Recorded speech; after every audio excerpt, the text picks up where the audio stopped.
Hello, welcome to Raising Geniuses with Ife and Shola, where we help you become super moms and super dads. On this journey, you will discover effective techniques and practical tips that will help you raise children with a healthy and happy mindset. Remember to subscribe to our YouTube channel and also turn on notifications so you don't miss out on new videos.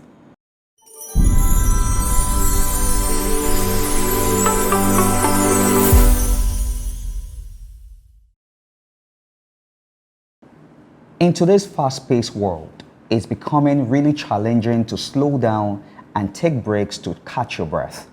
This is because of all the enormous things that we are involved with.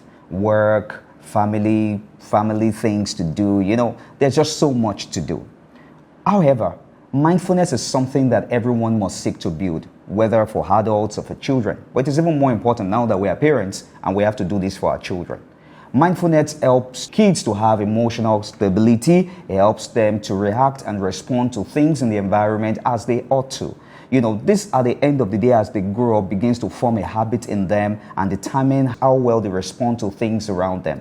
You have found some children who have low attention span, who are unable to even concentrate in the classroom, or were even unable to respond to people appropriately as they ought to. This is the reason why today on Raising Geniuses, we'll be discussing how to build mindfulness and self-regulation in children. The first tip we'll be sharing today on building mindfulness and self-regulation in children is mindful listening. One of the ways to teach mindful listening is to encourage children to sit still, sit quiet, no toys, no games, nothing. Just sit still and tune into the sound around them. So for example, you have a child and you want to teach a child mindful listening. You could say, Daniel, so I want us to play a game. Are you ready? Then the child will say, yes. So Daniel, I want you to take away the toys, your building blocks, everything, your crayons. So this game is called quietness. We're going quiet. So are you ready? Yes, mommy. So sit still, don't move your legs, don't do anything. So, Daniel, I want you to tune in to the sound around you. Listen, just listen. What sound can you hear around you? And then Daniel sits quiet for maybe a few seconds. Oh, mommy, I can hear our neighbor's child crying. Yes, crying. I can hear the sound of a car honking. Beep, beep. I can even hear the birds tweeting. Oh, wow. I can hear the sound. Oh, there's something cooking in the kitchen. Whoa, is that the tap? Oh, the tap is rushing too. This way, the child is developing a sense of focus and concentration. And it also helps the child to become aware of his or her environment. Oshala, what do you think about this? Children will learn to practice mindful listening, do better even in the classroom, do better even in their social life. This is because listening itself is not a natural thing. Listening is not something that we are born with or that anyone is born with. Listening is a skill that we all get to develop. Now, and for you to be a good listener, you have to be mindful, conscious, very conscious about it. Children who are mindful listeners do better in the classroom than children who are not. That is because everything you do in the classroom comes with self-awareness. Sure. And if you're not mindful, you will not be aware of what's happening in the environment, and so you're not going to be gleaning on most of the things that is done in the classroom. So, when you teach a child mindful listening, there's something it does to them. For example, you're giving a child maybe 3-level direction or instruction on a task. Dami, I want you to go to the kitchen to get me the red bowl. Then under the cupboard, you will find a yellow spoon. Go also to the bathroom and bring the liquid wash.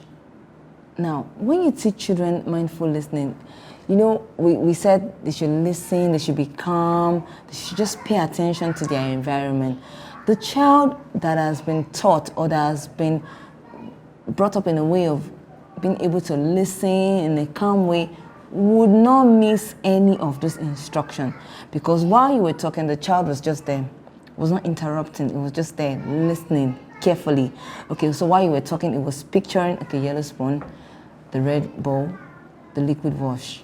So, As we're speaking now, I realize that mindful listening affects even social interaction. Sure. There are children that cannot hold a conversation with their mates or their or adults for, say, even 30 seconds or even 1 minute. That is because we are speaking to them, they're talking to you, and before you know it, they're distracted by something else. Sure. You know, it's something that we find in children a lot, and that's why it's important to really teach children how to practice mindful listening. yes, so The second tip we'll be sharing with you today is modeling mindfulness.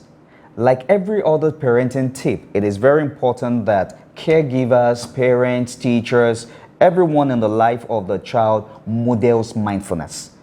It is a very simple thing to do. I know that there are pressures around you as a parent that makes this difficult, but it's something that you must consciously do so that your child can begin to learn from you how to practice mindfulness. So, for example, you come back from work, take a moment to sit. As a mother, don't just dash into the kitchen. There are a lot of parents who are just jumping from one thing to the other every time they are with their children. They're just doing one chore, doing one this, quickly working on their computer and doing something else. It tells the child that life just has to be every time you're on the run and you're on the move. And that's not how to go about practicing and modeling mindfulness. Oh, so when you were talking, I just, I was smiling, and then I thought about that. Mommies can actually teach this one very well. How?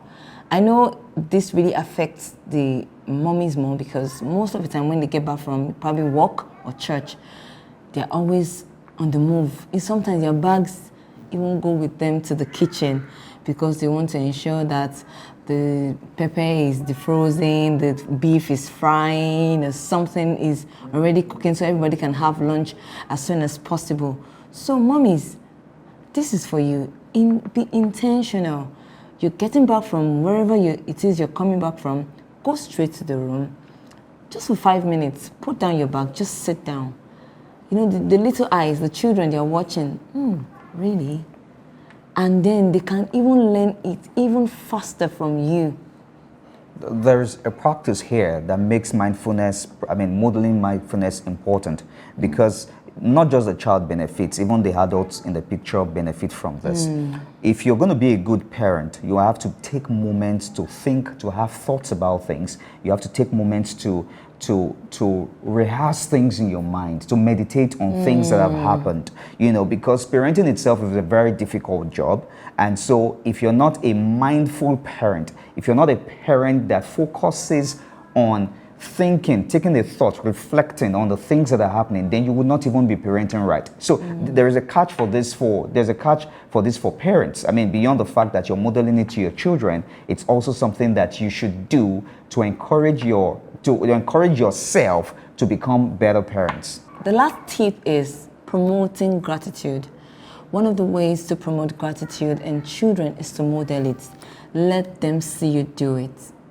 For example, probably you have someone or people that support with chores in the house or support with the children while you're away.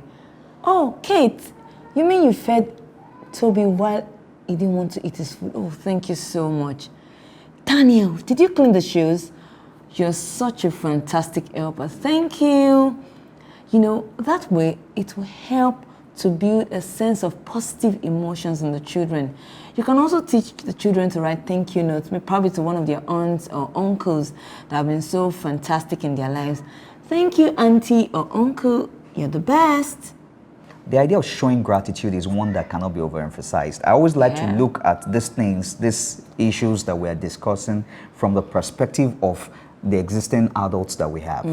Today in the workplace, we complain. I've heard a lot of complaints about people who have an entitlement mentality, people who do not appreciate things. You have friends that you feel like they don't appreciate the things that you do for them. These things typically start from when they were kids. I mean, because they didn't see anyone around them who was showing enough gratitude, was paying, was mindful about the things that were happening around them and what people were doing for them to make them comfortable. You know, you're driving out of your gate and every day you just drive out. Every day you just drive out and your child is in the vehicle with you. You know, when the child becomes whatever age and starts to drive, every day we just think he can just drive out.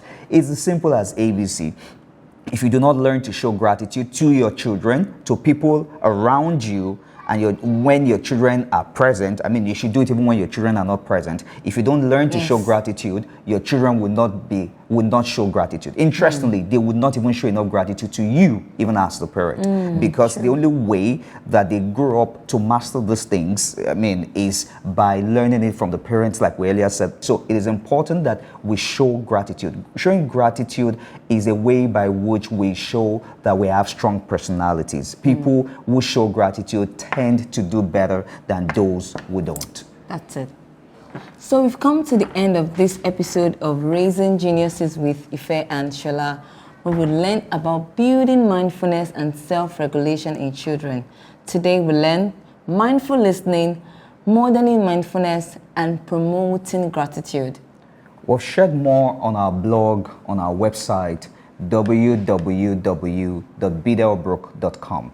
You can read more tips on that blog. I'm sure you'll find in a lot of other articles. We post this, we make new videos every week, so look out for our next video. Thank you very much for joining us today. Bye. Bye.